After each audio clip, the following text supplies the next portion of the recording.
Guys, welcome back to my YouTube channel. അപ്പോൾ ഇന്നൊരു കുഞ്ഞു വീഡിയോ ആയിട്ട് വന്നിട്ടുണ്ട്. ഞാൻ എൻ്റെ വീട്ടിലാണുള്ളത്. ഞാനൊരു സുപ്രഭാതത്തിൽ ഇന്നലെ ഇവിടെ എത്തിയിട്ടുണ്ട്. അപ്പോൾ ഇന്ന് രാവിലത്തെ കുറച്ച് വീഡിയോസും കാര്യങ്ങളൊക്കെ എടുക്കാമെന്ന് വിചാരിച്ചിട്ട് ആ ഒരു മൂഡിൽ എടുത്തതാണ്. രാവിലെ പ്രത്യേകിച്ച് പണിയൊന്നുമില്ല. ഉറക്കം എഴുന്നേക്കാൻ തന്നെ 8 മണി 9 മണിയൊക്കെ കഴിച്ചിട്ടുണ്ട്. പിള്ളേരെ കാര്യം അമ്മയും അച്ഛനും കൂടെ നോക്കുന്നുണ്ട്. പിന്നെ അവരെ കാര്യത്തിൽ ടെൻഷനില്ല. ഇവിടെയൊക്കെയോ ഉണ്ടായിരുന്നു.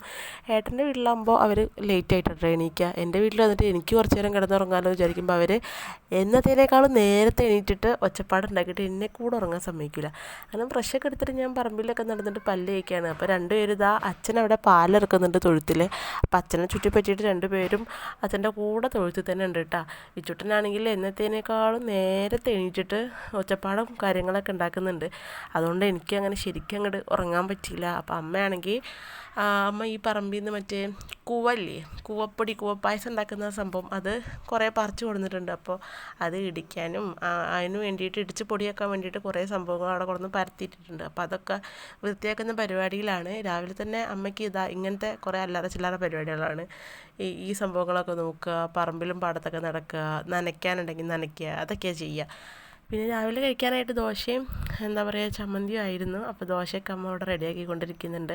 അപ്പോൾ അച്ഛൻ പാലർക്കലും കാര്യങ്ങളൊക്കെ കഴിഞ്ഞിട്ട് നമ്മുടെ അടുത്ത് തന്നെയുള്ള സൊസൈറ്റിയിലാണ് പാല് കൊണ്ട് കൊടുക്കുക. അപ്പോൾ അതിന് വേണ്ടിയിട്ട് പാത്രത്തിൽ പാലൊക്കെ അരിച്ചൊഴിച്ച് പാത്രത്തിലാക്കിയിട്ടുണ്ട്. അപ്പോൾ തുമ്പിമോളും അമ്മേൻ്റെ കൂടെ അടുപ്പിൻ്റെ അവിടെ കയറി ഇരുന്നിട്ട് അമ്മ ഉണ്ടാക്കുന്ന കാര്യങ്ങളൊക്കെ ഇങ്ങനെ നോക്കി നിൽക്കുകയാണ് കേട്ടോ. അപ്പോൾ അച്ഛൻ സൊസൈറ്റിയിൽ പാല് കൊണ്ട് കൊടുത്ത് വരാമെന്ന് പറഞ്ഞിട്ട് അച്ഛൻ വണ്ടിയിൽ പോവുകയാണ്. ഞാൻ എണീക്കാൻ കുറച്ച് ലേറ്റ് ആയതുകൊണ്ട് തന്നെ അച്ഛൻ്റെ അമ്മേനും ചായയുടെയൊക്കെ കഴിഞ്ഞിട്ടാണ് അച്ഛൻ സൊസൈറ്റിയിൽ പാലുകൊണ്ട് കൊടുക്കാൻ വേണ്ടി പോകുന്നത് കേട്ടോ. അപ്പോൾ തുമ്പിമോൾ ഇപ്പോഴാണ് കുടിക്കുന്നത്. പല്ല് തേക്കാതെ ഇതുവരെ കറങ്ങി നടക്കുകയായിരുന്നു. അപ്പോൾ തുമ്പിയും പല്ലൊക്കെ തേച്ചിട്ട് നമ്മളൊപ്പം ചായ കുടിക്കാൻ അവൾ തന്നെ ഇരുന്ന് കഴിക്കാൻ കേട്ടോ. ദോശയും ചമ്മന്തി ആയാൽ പിന്നെ അവൾക്ക് സ്വർഗ്ഗമാണ്.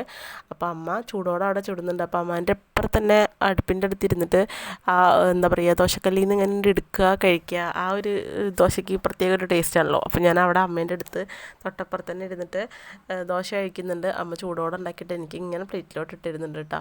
നല്ല തട്ടാണ് തട്ടുന്നത്. ചൂടോടെ തിന്നുമ്പോൾ എത്ര തിന്നുന്നുള്ള എണ്ണം പോലും കിട്ടില്ല. അങ്ങനെ അമ്മ ഇങ്ങനെ ചൂടുന്നു, ഞാനിങ്ങനെ തിന്നുകൊണ്ടിരിക്കുന്നത്. ചായയുടെയും പരിപാടികളൊക്കെ കഴിഞ്ഞിട്ട് അമ്മ അടുത്ത പരിപാടിയിലേക്ക് കടന്നിട്ടുണ്ട്. നമ്മുടെ പശുവിനെ കുളിപ്പിക്കുകയാണ് കേട്ടോ. പശുവിൻ്റെ മേത്ത് ഒന്നുമില്ലെങ്കിൽ അമ്മയ്ക്ക് എന്നും കുളിപ്പിക്കണം. ഞാൻ എന്നിട്ട് അമ്മേനെ ചീത്ത പറയും, അമ്മ എന്തിനാണ് അമ്മ അതിനെങ്ങനെ എന്നും കുളിപ്പിക്കുന്നത്? എപ്പോഴെങ്കിലൊക്കെ 2 ദിവസം കൂടുമ്പോഴൊക്കെ കുളിപ്പിച്ചാൽ പോരുന്നത്. അപ്പം അമ്മ ചീത്ത പറയും, എന്നും കുളിപ്പിക്കണം. അമ്മ ഇങ്ങനെ പശുവിനെ ഇങ്ങനെ കുളിപ്പിച്ച് സുന്ദരിയാക്കിയിട്ടേ കൊണ്ടുപോയി കെട്ടാറുള്ളൂ എന്നും. എന്നിട്ട് അമ്മയുടെ കുറച്ച് മുളകും നെയ്യും കറുമൂസ വാഴ അങ്ങനത്തെ സംഭവങ്ങളൊക്കെ ഉണ്ട്. അതിനൊക്കെ നനച്ചു കൊടുക്കുകയാണ് കേട്ടോ. രാവിലെ തന്നെ ഇമ്മാതിരി ഉടായ്പ പണിക്കാണ് ഇറങ്ങുക. എനിക്കാണെങ്കിൽ ഈ രാവിലെ ഈ അമ്മ ഈ പണിക്ക് നിൽക്കുന്നതേ ഇഷ്ടമല്ല. അങ്ങനെ തെങ്ങുംതോട്ടത്തിനൊക്കെ നനയും കാര്യങ്ങളൊക്കെ ആണ്. അതുകൊണ്ട് അമ്മ പശുവിനെ കൊണ്ടുപോയി കെട്ടാൻ പോയിട്ടുണ്ട്. അപ്പോൾ അമ്മേൻ്റെ കൂടെ ഞാനും വാലായിട്ട് പോയിട്ടുണ്ട്. ഏതായാലും വീഡിയോ എടുക്കണമല്ലോ. അപ്പോൾ പിന്നെ രാവിലെ ആയതുകൊണ്ട് നല്ല രസമുണ്ട്. ആ പാടത്ത് ഒരു മഞ്ഞ് ടൈപ്പിൽ ഇങ്ങനെ മൂടി നിൽക്കുന്ന ഒരു അന്തരീക്ഷമായിരിക്കും. അങ്ങനെ അമ്മ പശുവിനെ കൊണ്ടുപോയി കെട്ടാൻ വേണ്ടി പോയിട്ടുണ്ട്. ഇവിടെ ഞങ്ങളുടെ വീടും വെല്ലച്ചൻ്റെ വീടും കഴിഞ്ഞിട്ടുണ്ടെങ്കിൽ ബാക്ക് മൊത്തം ഒഴിഞ്ഞെടുക്കുന്ന പാടവും പറമ്പൊക്കെ ഉണ്ട്. നല്ല രസമാണ് ഈ പാടവും പറമ്പൊക്കെ കാണാൻ വേണ്ടിയിട്ട്. കല്യാണം കഴിക്കുന്നത് വരെ എനിക്കിതിനോട് വലിയ ഇതൊന്നും ഉണ്ടായിരുന്നില്ല. നമ്മൾ ഡെയിലി കാണുന്നില്ല, അപ്പോൾ നമുക്ക് വലിയൊരു ഇമ്പമൊന്നും കാര്യങ്ങളൊന്നും ഉണ്ടായിരുന്നില്ല. പക്ഷേ കല്യാണം കഴിഞ്ഞതിന് ശേഷമാണ് ഇതിന് എത്രത്തോളം മനോഹരം ഉണ്ടെന്ന് ഞാൻ മനസ്സിലാക്കുന്നത്. ഒക്കെയാണ് നമ്മുടെ കുഞ്ഞു വിശേഷങ്ങൾ. അപ്പോൾ എല്ലാതും കൂടെ ഈ വീഡിയോയിൽ കൊള്ളിക്കാൻ പറ്റുന്നില്ല. അപ്പോൾ വല്ല ലെങ്തി ആയി പോകും. അപ്പോൾ അടുത്ത വിശേഷങ്ങൾ അടുത്ത പാർട്ടായിട്ട് നമ്മൾ അപ്ലോഡ് ചെയ്യുന്നതായിരിക്കും. അപ്പോൾ അടുത്ത വീഡിയോ കാണാം.